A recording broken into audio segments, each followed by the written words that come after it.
नमस्कार दोस्तों, एक बार बहुत-बहुत स्वागत है आपका बाबा राज ब्लॉग में। अभी हम हैं राहतगढ़ किला पर। ये राहतगढ़ किला का मुख्य द्वार है, जिस पर अभी हम खड़े हुए हैं।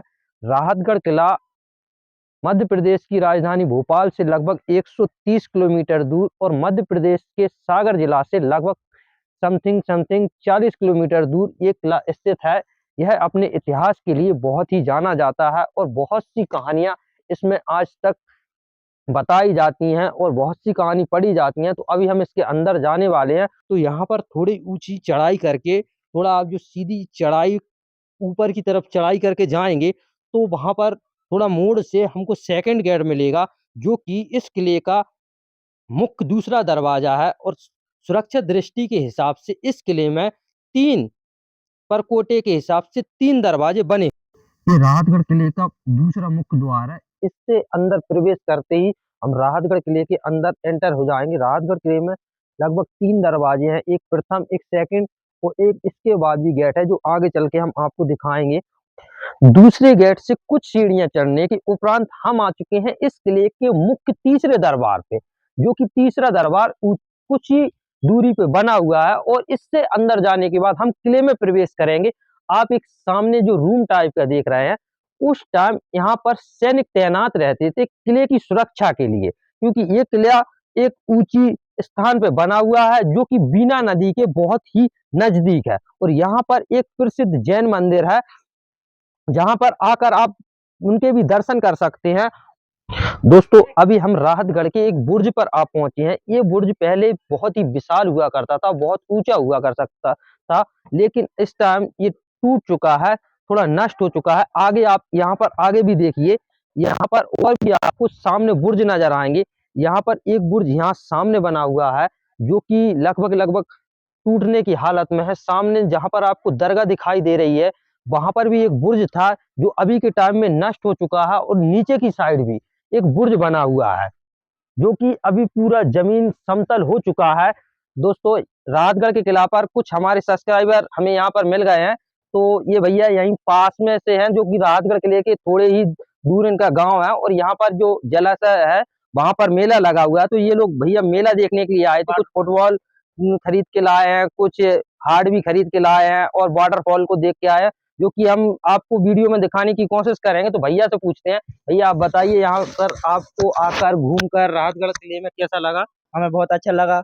राहतगढ़ किला में क्या क्या देखने लायक है, और आप लोगों को इसको क्या बताना चाहेंगे कि राहतगढ़ किले को क्यों देखने आना चाहिए, इसमें क्या क्या है, और राहतगढ़ किला को पुराने नाम पत्नीगढ़ से क्यों जाना जाता है? ये बहुत पुरानी रियासत है, इसे देखना ही चाहिए, ये बच्चे समझें और देखें, पुराने यादगार रहे ये। बिल्कुल। भैया यहाँ पर बताइए, किन किन कौन से राजा रहते थे, क्या क्या लड़ाई हुई थी यहाँ पर?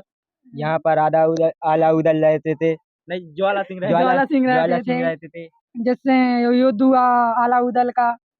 बिल्कुल। हाँ, और यहाँ पर वाटरफॉल भी है, किले में बहुत सारी व्यवस्थाएं हैं बिल्कुल। और बावरी भी है, दरगाह भी है। दरगाहें भी हैं। दरगाह भी है। जैसे कि आप भैया ने बताया, यहाँ पर आपको देखने के लिए जो मुख्य आकर्षण केंद्र बिंदु है, जहाँ पर आपको देखने को मिलेगा रानी महल, हवा महल, बादल महल और प्राचीन शिव मंदिर और दरगाह, वाटरफॉल और जलाशय, और यहाँ जो पर कि यहाँ बहुत पे सारी राजगढ़ का चीजें नजारा देखने की है। और यहाँ से राजगढ़ का जो नज़ारा है, वो भी बहुत ज्यादा देखने में अच्छा है। और अभी हम जो हमारे सब्सक्राइबर हैं, इनसे एक बुर्ज के ऊपर मिले हैं। जब आप राहतगढ़ के एक दो तीन मुख्य दरबार पार करके जब सीधे आओगे, तो सबसे पहले आपको देखने को मिलेगा राहतगढ़ का मोती महल। ये मोती महल का आंगन है, जो कि आपको बहुत बड़ा चौगाने टाइप में दिख रहा होगा। यहाँ पर सांस्कृतिक कार्यक्रम हुआ करते थे, और यहाँ पर सांस्कृतिक कार्यक्रम चलते रहते थे। उस टाइम के लिए इस मोती महल को यूज किया जाता था। जो आप सामने देख रहे हैं, यहाँ पर जो बाउंड्री लाइन टूट चुकी है, तीन दरवाजे टाइप में दिख रहे हैं। यहाँ पर राजा बैठते थे और वहां से वो यहाँ का सांस्कृतिक कार्यक्रम देखते थे। और यहाँ जो सामने आपको बरामदा दिख रहे हैं, इनमें राजाओं के जो मुख्य और विशेष सैनिक और जो भी प्रजा के मुख्य लोग रहते थे, वो बैठते थे, वो सांस्कृतिक कार्यक्रम देखते थे। और सामने आपको जो दिख रही हैं, वहां पर रानी बैठती थी, और रानी बैठकर उन खिड़कियों से इस आंगने में सांस्कृतिक जो भी धार्मिक कार्यक्रम चलता था, उन कार्यक्रम को देखती थी और आनंद लेते थे। और इन्हीं के बीच सांस्कृतिक कार्यक्रम को संपन्न किया जाता था। राहतगढ़ का जो मोती महल है वो सबसे अच्छा माना जाता है और बहुत ही भव्य लगता है। पहले के ज़माने में ये महल सबसे ज़्यादा सुंदर था और यह महल राहतगढ़ का आकर्षण केंद्र हमेशा बना रहता है। यहाँ पर आप जो देखोगे बरामदों में, तो यहाँ पर जो पिल्लर बने हुए हैं और इनके ऊपर बहुत ही विशेष प्रकार की डिजाइन उकेरी गई हैं, जो कि यहाँ के आकर्षण बिंदु हैं। और यहाँ बरामदे के अंदर जब आप आओगे तो आपको जो दिखेगा, तो इस तरफ भी आपको एक छोटा रूम नजर आएगा और सामने इस तरफ भी आपको एक छोटा रूम नजर आएगा। और यहाँ से महल के अंदर जाने का और महल की दूसरी तरफ जाने का, जो ऊपरी तरफ जाने का एक रास्ता है, उधर को ले जाएगा आपको। और यहाँ पर देख रहे हो आप, यहाँ पर भी जो उनकी सैनिक रहते थे, जो उनकी सेविकाएं रहती थी रानी की, वो पीछे की तरफ रहती थी रानी की सेविकाएं, और आगे की तरफ रहते थे राजा के जो सैनिक गण रहते थे, वो रहते थे। तो अभी मैं यहाँ पर, आप जब आओगे तो दिन में भी यहाँ पर अंधेरा लगा हुआ है।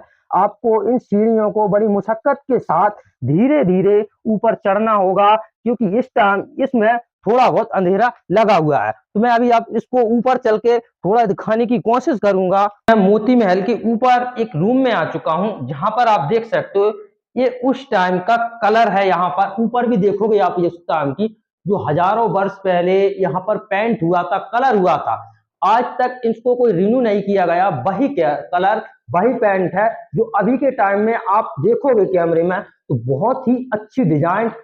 मोती महल 3 मंजिल बना हुआ है और मैं मोती महल के ऊपर आ चुका हूँ। और यहाँ से जो राहतगढ़ का नीचे का जाने आने का रास्ता है, वो बहुत ही स्पष्ट दिखाई देता है।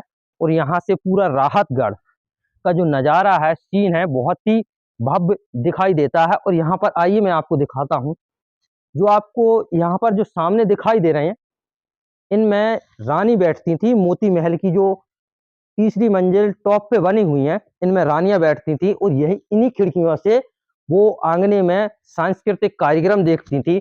और इस टाइम भी ये देखो, यहाँ सामने भी एक छतरी टाइप की एक बना हुआ है जिसमें रानी बैठती थी, और इस तरफ से वो कभी राजा को देखती थी और इस तरफ से वो सांस्कृतिक कार्यक्रम को देखती थी। तो हमने देख रहे हैं ये पूरे राहतगढ़ किला के घेर फेर ये बुर्ज बने हुए हैं, जहां पर सैनिक हमेशा तैनात रहते थे और सैनिक हमेशा इस किले की सुरक्षा किया करते थे। तो अभी आगे आइए, मैं आगे आपको दिखाऊंगा। जब रानी यहाँ बैठती थी और यहाँ पर बैठने के पश्चात, जब यहाँ बैठती थी और यहाँ पर उनकी आसन लगाई जाती थी, तो यहाँ से आप सामने देखिए, यहाँ से स्पष्ट स्पष्ट पूरा आंगना दिखाई देता है। और इस आंगने में जो सांस्कृतिक कार्यक्रम चलते थे, जो सांस्कृतिक कार्यक्रम होते थे, यहाँ से रानी आराम से उस सांस्कृतिक कार्यक्रम को देख पाती थी। और सामने जो आपको बुर्ज दिख रहा है, तो सामने यहाँ से बैठती थी, तो इसके जस्ट सामने राजा बैठा करते थे, जिससे राजाओं को भी वो वहां से देख सकती थी। और अभी हम आ पहुंचे हैं मोती महल की जो तीसरी मंजिल है उसके ऊपर, जहां से मैं आपको कुछ विशेष दिखाना चाहूंगा। इस तरफ एक बार नजर डालिए। यहाँ पर जेंट्स जो सैनिक रहते थे, वो रहते थे यहाँ पर, जो जेंट्स सैनिक थे उनके रहने का स्थान था। और सामने आप देखोगे जब एक बार आप, तो आपको वहां दिखेगा, वहां पर जो लेडीज सेविकाएं रहती थी, जो रानी की रक्षा करने वाली रहती थी, वो वहां पर रहती थी। सामने जो रूम बने हुए हैं और सामने जो तो छतरी नुमा टाइप दिख रही है, वहां पर रानी बैठती थी और यहाँ से प्रजा को देखती थी। और यहाँ पर जो नृत्य सांस्कृतिक कार्यक्रम चलते थे, उन सबको देखती थी। और एक बार यहाँ नजर डालिए, जो आपको सामने दिख रहा है, जो सामने 3 दरवाजे टाइप में दिख रहा है, यहाँ जो सामने छोटा सा गैप है, यहाँ पर राजा की सिंहासन लगती थी और राजा यहाँ से सिंहासन से बैठ के जस्ट सामने सारा प्रजा के साथ वो सांस्कृतिक कार्यक्रम का मजा लेते थे। और यहाँ पर जो नीचे है, वहाँ पर जो सभा के लोग रहते थे, सामान्य लोग रहते थे, वो सब नीचे बैठते थे और यहाँ पर सांस्कृतिक कार्यक्रम चलता था। तो मैं आपको थोड़ा और दिखाने की कोशिश करूंगा, जहाँ पर राजा बैठते थे और उनके जो रूम है, वो उनको दिखाने की कोशिश करूंगा कुछ सीढ़ियों से जाते हुए। अब मैं उस स्थान पे आ चुका हूँ जहाँ पर राजा जी अपना सिंहासन लगाते थे। जो ये वो स्थान है जहाँ पर मोती महल में राजा अपना सिंहासन लगा के बैठते थे और सामने यहाँ पर जो भी कार्यक्रम होता था, जो भी प्रजा लगती थी, उसको देखते थे। और सामने यहाँ पर जो आइए आप, तो देखेंगे हम, तो यहाँ सामने एक रूम बना हुआ है जहां पर छोटी-छोटी अलमारी टाइप में आपको देखने को मिलेंगी, जहां पर कुछ विशेष वस्तुएं, कुछ विशेष चीजों को रखा जाता था। और उस टाइम देखिए आप, उस टाइम एक अद्भुत कलाकृति के साथ यहाँ पर जो लकड़ियां लगाई हुई हैं, जो आज भी उसी स्थिति में है, जो कि आज तक बिल्कुल भी खराब नहीं हुई हैं। तो अभी एक सामने भी देखोगे आप, तो सामने भी एक रूम टाइप का बना हुआ है। दोस्तों, मैं आपको राहतगढ़ किले की कुछ स्टोरी बताना चाहता हूँ, जो कि राहतगढ़ किले की बहुत ही ज़्यादा रोचक स्टोरी है। राहतगढ़ किला में सबसे पहले चंदेलों और परमार वंश का राज रहा। इसके बाद राहतगढ़ किले में गौड़ राजा संग्राम सिंह का शासन हुआ। राहतगढ़ का किला राजा संग्राम सिंह के 52 गढ़ों में से एक था। रानी दुर्गावती और उनके पुत्र वीर नारायण की मृत्यु के बाद यह किला गौड़ राजा चंद्रशाह को मिल गया। उसके बाद राजा चंद्रशाह ने यह किला मुगल सम्राट अकबर को दे दिया। इस पाल के सुल्तान के कब्जे में आ गया। फिर राहतगढ़ किले को मुगल सम्राट से सिंधिया घराने ने छीन लिया और अपने राज्य में मिला लिया। 1857 की क्रांति के समय यह किला अंग्रेजों के द्वारा छीन लिया गया था। 1857 की क्रांति में सारे विद्रोही आकर इस किले में जमा हुए थे।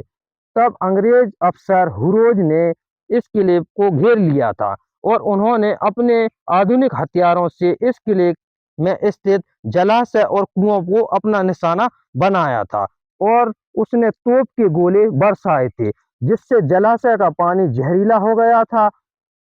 जो भी यहाँ विद्रोही जमा हुए थे, वह प्यास के मारे व्याकुल हो गए थे और वह किले से निकलकर नदी की तरफ भागे, जिसके कारण अंग्रेज सैनिकों ने इस किले पर कब्जा कर लिया था। तो अभी हम शाही महल के फर्स्ट फ्लोर पर खड़े हुए हैं, जो कि यह शाही महल जो मोती महल है उससे लगभग समथिंग 50 मीटर की दूरी पे बना हुआ है और ये 3 मंजिला बना हुआ है।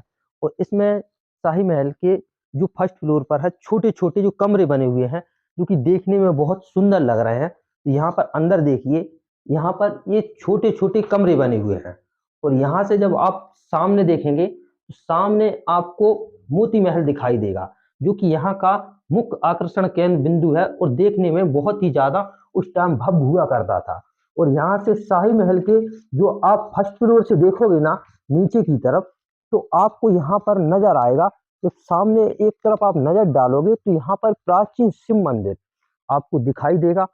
शाही महल के जस्ट सामने एक बाबा साहब की मजार है, जो कि यहाँ पर आपको बनी हुई दिख रही होगी। ये एक बाबा साहब की मजार है और ऐसा कहा जाता है कि साल में एक दिन बाबा साहब की मजार का एक जुलूस निकाला जाता है, जो बड़ा ही भव्य और देखने योग्य होता है। शाही महल और बाबा साहब की मजार के थोड़े ही आगे एक शिव जी का मंदिर है, जहाँ पर शिव जी की आपको शिवलिंग देखने को मिलेगी।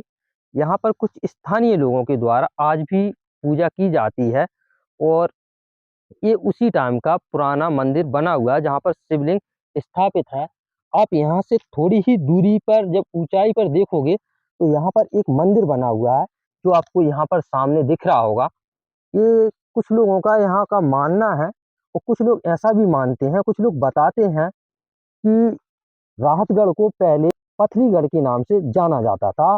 तो कुछ लोगों का ऐसा मानना है कि ये उस टाइम ज्वाला सिंह की जो कुल देवी थी, उन्हीं का मंदिर है। लेकिन इस टाइम यहाँ पर कोई भी मूर्ति हमें देखने को नहीं मिलती है, कोई भी मूर्ति विराजमान नहीं है। और कुछ लोग ऐसा मानते हैं कि ये शिवलिंग है, पहले उसी मंदिर में विराजमान थी, लेकिन वो मंदिर में कोई पूजा पाठ नहीं होती थी, वहां से निकाल के इनको यहाँ पर रख दिया गया है।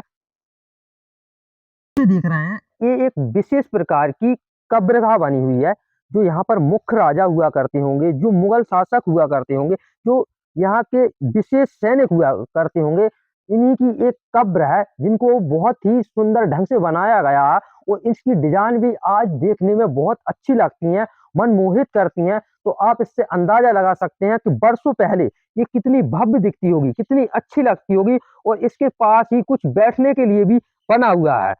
राहतगढ़ किले के अंदर कई सारी कब्रगाह भी देखी जा सकती हैं। जब मुगलों का यहाँ पर शासन हुआ, तो मुगलों के द्वारा जो उनके मुगल सैनिक थे वो शहीद हुए, जो मुगल थे वो शहीद हुए, तो उनकी कब्रगाह राहतगढ़ किले के अंदर बनाई गई हैं, जहाँ पर आप देख सकते हैं। और वहाँ पर आपको सामने दिखाया तो शाही महल के आगे जो कि बाबा साहब की मजार थी, और यहाँ पर भी एक कब्रगाह सामने बनी हुई है, जो कि देखने में आज टाइम बहुत अच्छी लगती है, उस टाइम एक भव्य मानी जाती होगी। और यहीं पास में एक जलाशय है, जो कि आगे चल के मैं आपको दिखाने वाला हूँ। अभी मैं खड़ा हूँ राहतगढ़ किले के मुख्य जलाशय पर, जो आप यहाँ देख रहे हैं, ये राहतगढ़ किले का मुख्य जलाशय है। इस जलाशय का पानी इस जलाशय का पानी कहते हैं बारिश में ये पूरा फुल भर जाता था, और किसी भी मौसम में ये कभी सूखता नहीं था। जो एकमात्र यही था जो राहतगढ़ में रहने वाले प्रत्येक व्यक्ति की जरूरतों को, प्रत्येक सैनिक, प्रत्येक राजा की जरूरत को पूरा करता था। और ये बहुत ही गहरा था उस टाइम, लेकिन अभी के टाइम भी ये हमेशा भरा रहता है। इसकी गहराई को बता नहीं सकते, लेकिन जो धीरे धीरे है इसमें मलबा, रेत, मिट्टी आते जा रही है। और अभी मैं ये खड़ा हूँ, यहाँ पर जो सीढ़ियाँ हैं बनी हुई हैं, यहाँ से जो जेंट्स लोग रहते थे नहाने के लिए और पानी लेने के लिए आते थे और इसके नीचे जाते थे। और जो आपको सामने एक दरवाजा टाइप का दिख रहा है, कहते ऐसा है कि यहाँ से जो इस राजघराने की स्त्रियां हुआ करती थी, जो पर्दे में रहती थी, वो वहां से पर्दे से पानी लेने के लिए इस जलाशय तक आती थी। यहाँ पर बना हुआ है रानी महल। जो यहाँ की जो रानी थी, वो यहाँ पर आराम फरमाया करती थी अपनी सेविकाओं के साथ और सैनिकाओं के साथ। सैनिकाएं उनकी रहती थी सुरक्षा के लिए, और सेवकाएं रहती थी उनकी सेवा करने के लिए। जो दासियां रहती थी, तो उन्हीं सभी के साथ वो यहाँ पर रहती थी, आराम फरमाया करती थी, और अधिक टाइम इसी में गुजारा करती थी। तो जब आप रानी महल के अंदर आकर देखोगे, तो यहाँ पर एक लगभग 30 बाई 40 का आंगन टाइप का बना हुआ है, और ये तीनों तरफ से दीवारों से घिरा हुआ है, जिसमें तीनों तरफ बरामदा टाइप का पिल्लर से बने हुए हैं। और आप देख सकते हो ये पिल्लर वाइज बने हुए हैं, और इन्हीं के बीच रानी अपनी सेविकाओं और दासियों के साथ रहती थी। और ये उस टाइम 3 मंजिल बना हुआ था। ये देखने में बहुत भव्य और बहुत ही सुंदर लगता था। लेकिन अभी इस टाइम में आप अगर इसे देखोगे, तो ये धीरे धीरे खंडर में तब्दील होते जा रहा है, और ये इमारतें टूटती जा रही हैं, जो कि अभी आप भी देखने में बहुत ज्यादा सुंदर लगती हैं। और आपको यहाँ आकर एक बार इनको देखना चाहिए, और अपने बच्चों को भी दिखाना चाहिए। रानी महल से लगभग 100 मीटर की दूरी पर बादल महल बना हुआ है, जहां पर राजा दोषियों को बैठकर सजा सुनाया करते थे। तो अभी मैं बादल महल के नजदीक जा रहा हूं, और नजदीक से आपको दिखाने की कोशिश करता हूं। तो चलो बादल महल की तरफ। मैं आ पहुंचा हूं बादल महल, जहां पर राजा का दरबार लगता था, और राजा यहीं से जो अपने कैदी रहते थे, जो दोषी रहते थे, जो अपने राज्य में कुछ भी गड़बड़ करते थे, तो राजा उनको यहीं पर उनके मंत्रीगण बैठते थे, और राजा का आसन लगता था। अभी यहाँ पर आपको वो आसन या फिर मंत्रीगण के आसन या फिर कोई बुर्ज उस तरीके के नजर नहीं आएंगे, क्योंकि वर्षों बाद वो सब नष्ट हो चुके हैं, टूट चुके हैं। और यहाँ पर आप देखोगे, जब एक राइट हैंड में एक लेफ्ट हैंड में आपको 2 छोटे छोटे रूम टाइप के मिलेंगे। तो आप जब इसके सामने से आओगे, तो आपको पहले रानी महल दिखाई देगा, और अगर आप इसके इस तरफ निकल के जाओगे, तो वहां पर आपको फांसी घर दिखाई देगा। और यहाँ पर अभी जो बादल महल में है देखने लायक है, लेकिन यहाँ पर कोई भी चीज उस तरीके से सुरक्षित नहीं बची है, सब खंडर में तब्दील होते जा रहा है। इस सामने जो आपको दिख रहा है, ये राजा का बादल महल है। यहाँ पर आपको दोनों तरफ से चढ़ने के लिए सीढ़ियां मिल जाती हैं। यहाँ पर जो सामने आपको कक्ष दिख रहा है पहले नंबर, इसके अंदर चमगादड़ हैं। और इधर भी जाओगे आप, तो यहाँ पर भी आपको 2 दरवाजे मिलेंगे, जिनमें अभी गेट नहीं लगे हुए हैं। और ये समथिंग 2-3 मंजिला बना हुआ था पहले, लेकिन अब धीरे धीरे खंडर में तब्दील होते जा रहा है। और यहाँ पर आप जो बीच वाला दरवाजा दिख रहा है, यहाँ से सीढ़ियां बनी हुई हैं, जिनके द्वारा आप ऊपर जा सकते हैं, और इस बादल महल के ऊपर भी घूम सकते हैं। एक बुर्ज टाइप का देख रहे हैं, ये दरअसल उस टाइम का फांसी घर हुआ करता था, जो बादल महल से कुछ दूरी पर बीना नदी के किनारे बना हुआ है।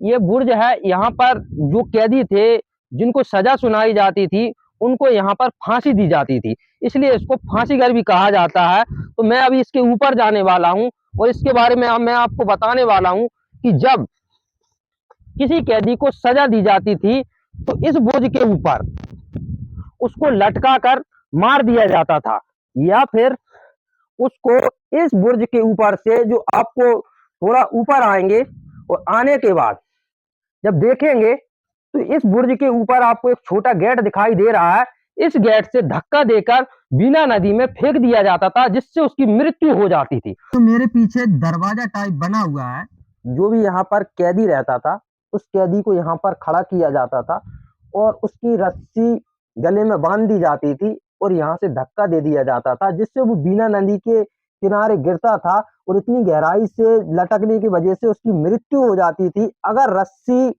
खुल भी जाती होगी उसके गले से तो बीना नदी के किनारे गिर के उसकी मृत्यु निश्चित थी, इसीलिए इसको फांसी घर माना जाता है।